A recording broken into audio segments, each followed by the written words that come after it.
Hello, Reddit. This is going to be kind of long because there's a lot of context. So, first and foremost, I'll tell you guys a little about my ex-girlfriend. My ex, Cindy, a 30-year-old female now, 23 when we were together, and I were together for 4 years. We met in college and stayed together throughout.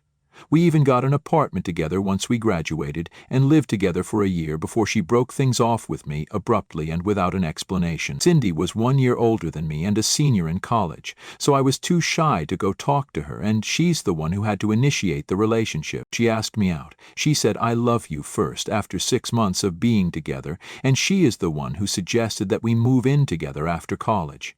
She was a wonderful girlfriend. For those who can't tell, this is sarcasm, in every way but one. She was just very insecure. I don't know what it was.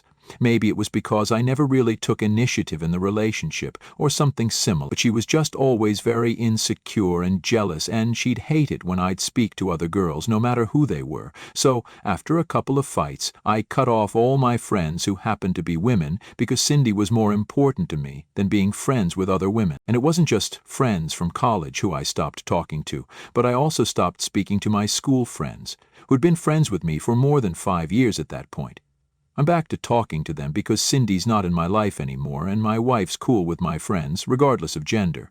But back then, I was just friends with my guy friends, and I wasn't even allowed to go out with them to have a boys' night because Cindy believed that it would just be an excuse for us to all go to bars, get wasted, and pick up girls. I didn't think that was fair to me because she'd forbid me from seeing anyone without her because of how insecure she was.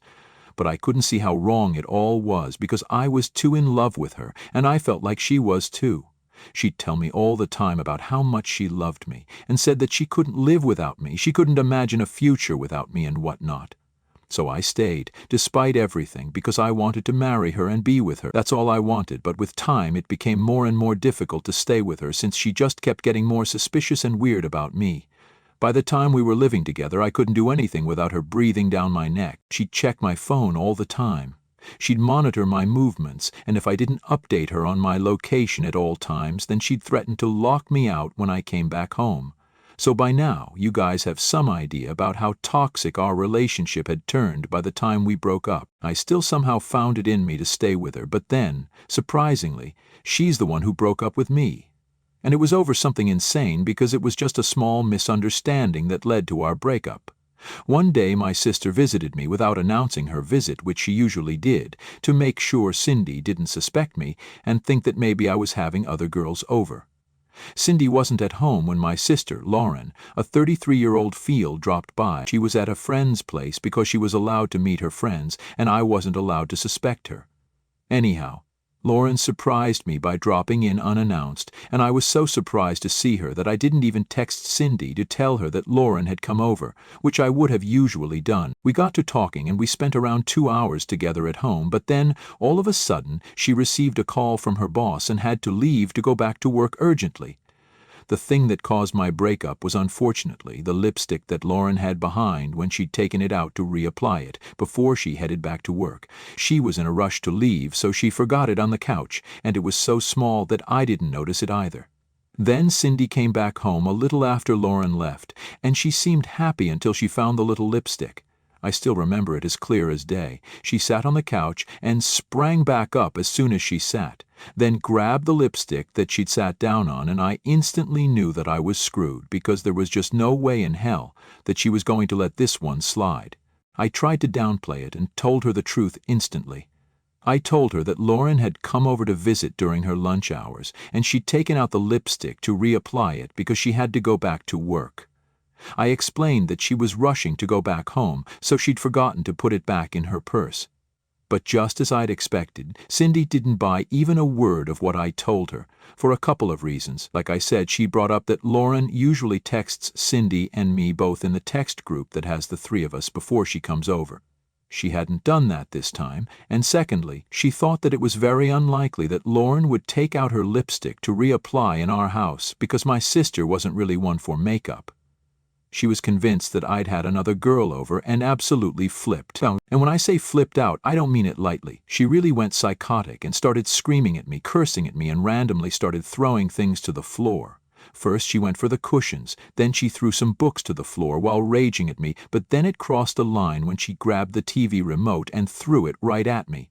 I ducked and managed to avoid it, but I knew that I needed to get the hell out of there, so I ran to our bedroom and locked myself in. I didn't have my phone with me, so I couldn't call anyone for help, and I just had to stay there by myself for like an hour, while she went on and on about how I had betrayed her. She was screaming like a banshee outside the room, and I'll say that I was pretty scared. Then finally the screaming sort of calmed down, and I finally gathered the courage to leave the room and check outside. I noticed that she was gone and had left the door wide open. I didn't try to talk to her or contact her in any way for the next couple of hours, because I figured that she had just gone on a walk to clear her head or something. But then, when she didn't even come home by midnight, I started to get a little worried and decided that I was going to try and call her. To my surprise, I noticed that the call didn't go through, and after the first couple of tries, I realized that she had blocked me. I tried to text her, but with no luck, because I was blocked there as well, and she had also removed me from all her social media accounts. I was paranoid and tried to call her friends, but they didn't answer my calls either, and I guess they had blocked me too. For the next few weeks, I just kept trying to contact her in any way I could, but she just did not answer. After almost a month of trying to track her down, I gave up, because I realized that she did not want to be found. Not by me, at least. I was completely lost without her, and the next few months were really the toughest of my life. I don't know how I got through it. All I would do was just go to work, come back, miss her, and pretend that things were fine. People tried to convince me that I was better off without her, but I just didn't feel it. I moved out of that apartment after a year. I tried to stay there because I thought that if Cindy ever came back, she would be able to find me if I remained in that apartment. But after I moved out and had a new address, I gave up any hope of reconciling with Cindy. We never got any closure, and that was my biggest disappointment so far. I was pretty depressed and tried not to talk to women after my breakup because I didn't want to feel like I was betraying Cindy. That changed when I met my current wife, Amy, a 27-year-old female. She was a colleague at work, and she was really sweet to me when I was new. And not just me, but she was sweet to every single person in the office. She was beautiful, intelligent, and had a brilliant personality. So despite my best efforts, I couldn't help but fall for her within a few months. I had promised myself that I would never put myself through another relationship again after Cindy, but that all changed when I met Amy. We have been together for almost 4 years and have been married for 2 now. I'm at my happiest with her, and I had honestly totally forgotten about Cindy, until recently, when she made a sudden reappearance in my life. 7 years have passed since our breakup, or rather, he was just walking out on me like I meant nothing to her, just over a petty misunderstanding. Last weekend, my wife and I were just chilling at home when she suddenly rang our doorbell, and I was the one to open the door. Before I could even register what I was seeing in front of me, she dragged a little boy around 7 right in front of me and demanded that I pay 7 years of child support immediately. She completely tore into me before I even had a chance to speak, and started yelling at me about how she had spent the last 7 years of her life trying to track me down so our son could finally have a father. I just stood there silently while she yelled at me, accused me of being an absent father, and demanded that I pay child support to her and cough up the amount that I had managed to avoid for the last 7 years. I had no idea how to respond to any of that, and just stood there like an idiot while she continued to scream at me.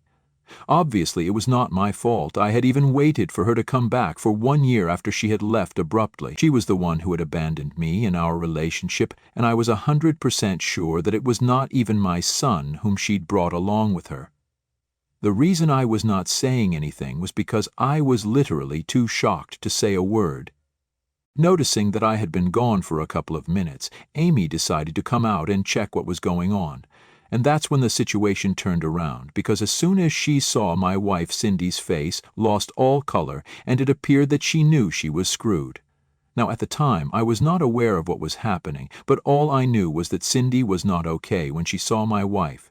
And even Amy seemed really surprised to see Cindy there. Before I could say anything, Amy and Cindy started arguing, and I couldn't make out what they were yelling at each other about, but I knew the things were bad, and they already knew each other from before. They were at each other's throats, verbally attacking each other, calling each other every derogatory name in the book, and I stood there like a silent spectator, along with the other little boy, trying to figure out what was going on. Then finally Amy brought out the big guns and said that if Cindy didn't leave, then she was going to call the cops, and that would not be good for her.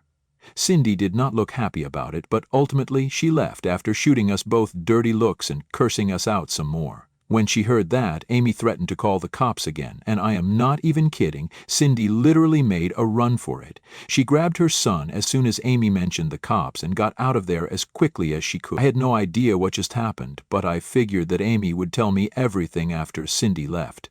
Now this is where things took a really weird turn, because as soon as Cindy left, Amy turned towards me and started screaming at me, saying things like, "How could you do this to me, and I can't believe you hid this from me."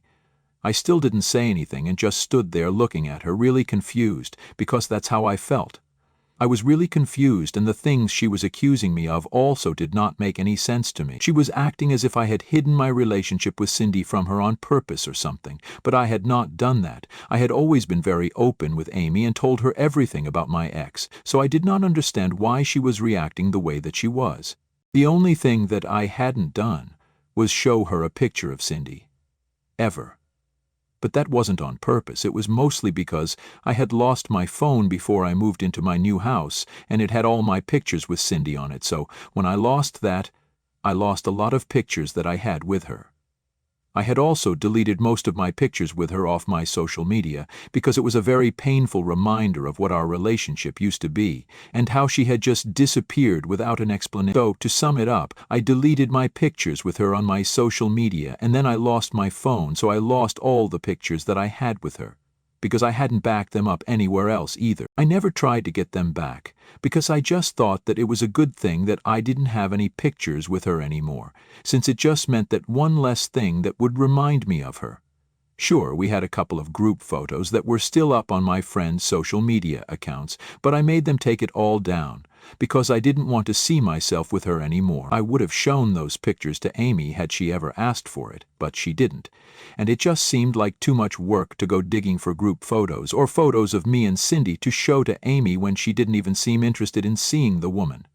So I never got around to showing Amy how Cindy looked. After that incident, Amy said that she wanted to leave and go live with her parents for a while so that she could cool down and clear her head before she came back.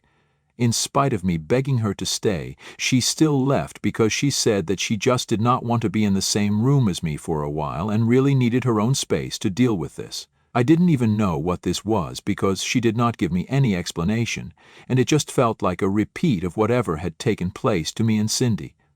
I was devastated for that entire day, and it wasn't until the next day that I finally made some calls to try and figure out what exactly was going on.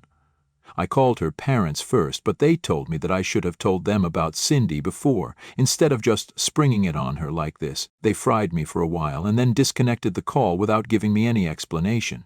So then I called Amy's older sister, my sister-in-law, who was the only other person likely to have an explanation. I was completely lost, and she was my last hope, so when she answered my call, I wasted no time in explaining what had happened. And that's when she told me the real story of how Amy and Cindy knew each other. So apparently, Cindy and Amy were cousins. Cindy's real name was Cynthia. They're not her real names, I'm just using similar examples, which was something I had never used to refer to her, which is why Amy had never made the connection. Apparently, Cindy had always been a big bully who had pretty much ruined Amy's childhood. Things had been bad between them for a while, but it all came to a head on Amy's 18th birthday. Cindy hooked up with Amy's longtime boyfriend of almost 3 years. My in-laws were pissed, and Amy's mother, Cindy's mother's sister, got into a huge fight over Cindy's behavior. Obviously, both parents took their own kid's side, and so their families stopped speaking to each other. They were completely cut off from one another, but the bullying did not end there, because Cindy decided that she was going to take revenge on her cousin by spreading nasty rumors about her online. It got to a point where their parents had to get involved all over again, and this time Cindy finally decided that she was going to leave Amy alone, but only because her parents had told her to cut it out. That was the last time the two cousins spoke to each other, and finally they met about a couple of days ago because of me. After the phone call with my sister-in-law, I finally figured out why Amy had been so mad when she saw Cindy at our door. Apparently, the meeting with Cindy, or Cynthia as Amy knew her, had brought up painful memories for both of us. I spoke to her after that phone call, and I guess my sister-in-law must have talked to her because she finally talked to me instead of just letting the phone ring. I told her that I understood where she was coming from, but it wasn't exactly my fault that we hadn't been able to find out about this common link between us, mostly because she'd never asked or shown an interest in Cindy, and rightfully so, since it was all in the past anyway and she was the future for me. Had she asked me about Cindy even once, then I would have instantly shown her a picture, and we wouldn't have had to wait for so long to find out about this connection between us. I try to explain my side of the story to her rationally, but for some reason, she still thinks that I am the bad guy here, and that I should have more about my past relationship, so she would have asked me about it as well, and then we would have been able to uncover this sooner. I just couldn't see how any of this was my fault, and I told her so as well. So she got really mad at me and stopped speaking to me after telling me that I was being stupid and self-involved. She then told me that she had a horrible history with Cindy, and she expected me to understand and respect that, to which I replied that I had a horrible past with her as well, but I didn't see Amy trying to be understanding of that. I guess that really offended her, because she told me that I won the Olympics for having the worst past ever, and then she hung up. Since then, she has not been responding to any of my calls or texts, and I feel like I really screwed up here. My wife usually never loses her cool like this, so this was definitely a very touchy and sensitive subject for her. But I feel like she needs to realize that this is a sensitive thing for me as well, so it's not really fair to put the entire blame on me when I don't even understand what my fault here was exactly. I am just glad that I haven't heard from Cindy yet, because I am sure that if she continues to try and get involved in my life, then this mess will only get bigger. Anyway, am I the a-hole for not telling my wife enough about my toxic ex-girlfriend? Update 1. Hi guys, so first of all, thank you for all the comments that advised me on what to do here. I am really thankful for everyone who had something to say, and for those of you who wanted to know if my wife had ever mentioned anything about the bullying before. No, she had not. She had never told me that she had been bullied relentlessly in the past, and I only found out about that part of her after the phone call with my sister-in-law. It wasn't my fault, I know, but I still took the initiative and decided to go see my wife at her parents' place. I wanted to make this relationship work, and I knew that if I wanted to be with her, then I would have to go and set things right. Even if it wasn't my fault, because it was us versus the problem and not her versus me. Yesterday I finally visited her after almost a week of not speaking to each other. Both my in-laws and Amy were pretty surprised to see me there, but I didn't wait for them to say anything, and as soon as the door had been opened, I went straight to Amy and gave her a big bear hug. She was taken aback, but she hugged me back, and we just hugged for a few minutes before we even said anything. This last week had been tough for both of us, and we knew we just wanted to be together. Who was right and who was wrong didn't even matter anymore. As soon as I broke away from the hug, she apologized to me and started crying immediately, because apparently she had thought that she had lost me forever due to the meltdown that she had after Cindy's visit that day, and also because of the way she had been behaving after she left the house. She acknowledged that she had been totally unreasonable and irrational in dealing with the situation, and just kept apologizing constantly. Her parents and I consoled her and calmed her down as she sobbed profusely. I was happy to see that she had realized that the way she had been acting was a little unfair to me, but at the same time, I also felt guilty for not reaching out to her earlier, since that is what really caused her to break down when I finally visited her yesterday. After a while, once we'd talked things out, she packed up her stuff to come back home with me, and here we are back home together. I wouldn't say that things have gone back to normal, but we're working on it and trying to make sense of everything that has happened in the last week, including Cindy's visit, which we still haven't been able to get to the bottom of, but we'll find out what that was all about as well. Update 2. Hey guys, so we finally found out what Cindy was here for. No prizes for guessing that it was for money, which she had made very clear to us as soon as she arrived, by demanding that I pay child support for a kid that barely seemed or felt like my own. Amy and my sister-in-law made several phone calls to get to the bottom of what was happening with her, since their families were not on speaking terms and hadn't been for several years, and they found out that the kid was not mine, obviously, but she had been dating some guy for a couple of years. In fact, I think she had even been two-timing me for the last couple of months of our relationship. I don't have any proof for it, but it would sure make sense because she broke up with me over something really pretty and then just cut me out of her life randomly, like I was nothing to her. So it would add up if she had already another guy lined up to take my place after she broke up with me. She was probably already pregnant by the time she left me, and she just needed a way out. The incident with my sister was the most convenient way for her to leave. Most people in her family were aware of her relationship with the other guy, but I was forbidden from speaking to her family unless she was with me. So I never found out about it, and never would have had she not made the terrible decision of showing up to my doorstep just to intimidate me into giving her money. As it turns out, the other guy had dumped her a couple of months ago, and since she had quit working after she had met the other guy and had her baby, she didn't really have any savings of her own and was running short on money. He'd done the same thing to her that she had done to me, just disappeared without any explanation, and now she was struggling to make ends meet. Her parents had refused to help her because they wanted to save enough to retire, and they wouldn't be able to do so if they started supporting her and her kid all of a sudden, which is just crazy selfish, but it explains why she was so desperate. None of her family has heard from her after she ran into Amy at my house, but I'm sure that somebody will find her and either try to help her or just report her to the cops because from what I'm hearing, she has already been scammed a few people out of cash. Now, these are all just rumors, but they might as well be true because after what she tried to pull with me, I wouldn't really put it past her. Update 3. So, it's a late update, but Amy and I have decided to join couples counseling as well as individual therapy because I think we are really dealing with her past as well as we thought we were. Just one appearance from Cindy had sent our lives crashing and burning. We couldn't let that happen again.